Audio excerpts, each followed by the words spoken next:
วิธีแก้ไขการดูดทรายเนาะตามสายน้ำแว่นเมืองสำเหนือแขวงหัวพันเนาะหรือว่าสายน้ำอื่นๆก็เส้นเดียวกัน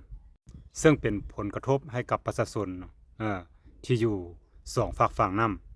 ำสภาพน้ำเป็นจังซี่แล้วประชาชนสิอยู่สิกินจังไดเนาะ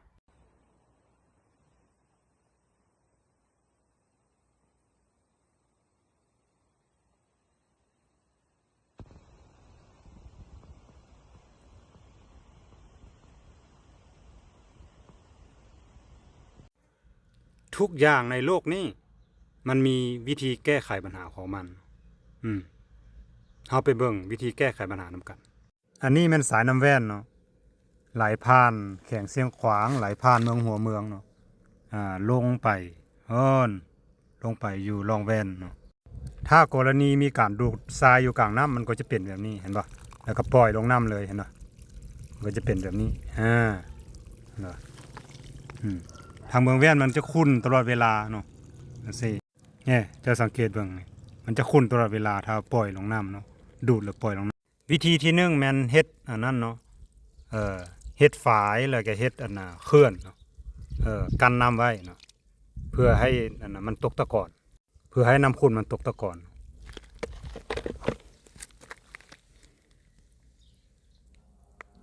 จะสังเกตเห็นบ่วิธีเคลื่อนเนาะ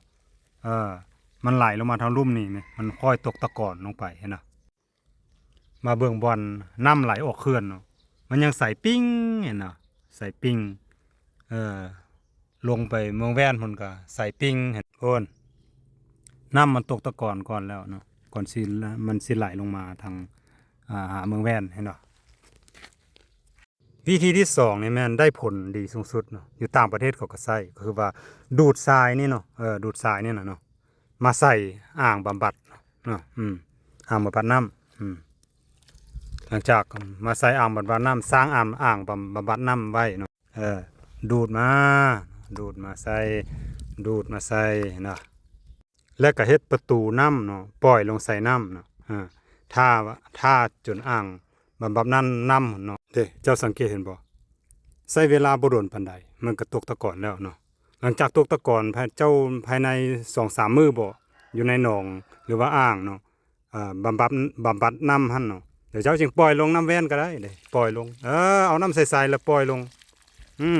จังซี่แหละเนาะมันก็บ่มีผลกระทบนั่นตัวมันก็เป็นน้ำใสแบบนี้ซั่นตัวอยู่เมืองแว่นก็อยู่เย็นเป็นสุขสั่นแหละ